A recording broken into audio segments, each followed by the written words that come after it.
the Union Minister of Sports, Youth Affairs and Information and Broadcasting, Sri Anurag Thakurji, distinguished guests, ladies and gentlemen. Welcome to the inaugural. Today is the curtain raiser of the second edition of TV9 What India Thinks Today Summit.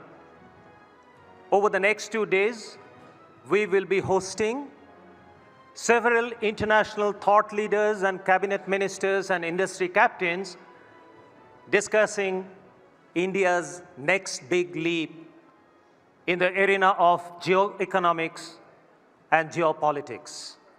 And most notably, we have the summit keynote scheduled for tomorrow evening at 8 p.m., which will be delivered by none other than the Honorable Prime Minister Sri Narendra Modi ji.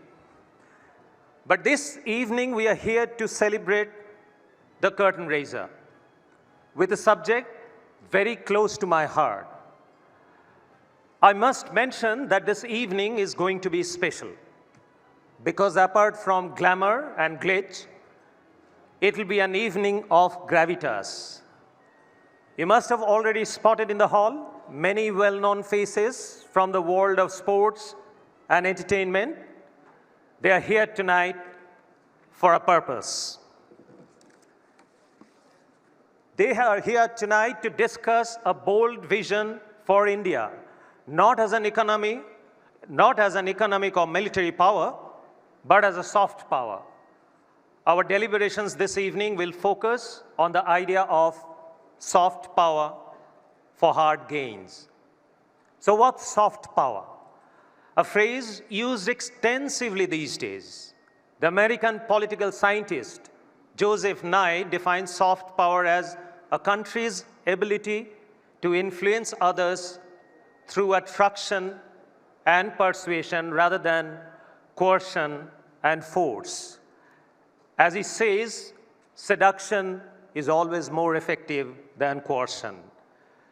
Like the American dream is sold across the world to a large extent via Hollywood. Similarly, countries like Brazil and Argentina, they have earned a name for themselves in the world through their excellence on the soccer field. That is the context of soft power this evening. India has always been known as a land of yoga, Vedas, and Ayurveda, and more recently, as home to some most spectacular cinematic storytelling in the world.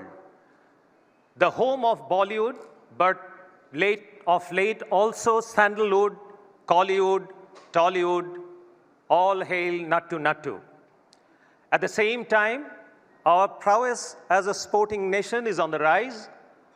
While our cricketers have been doing us proud for some decades now, there are other sports where India is making its mark in the global arena, thanks to the grit, ambition, and tenacity of some extraordinary sports star, and the vision of our Prime Minister, and of course, the able administration of our sports minister.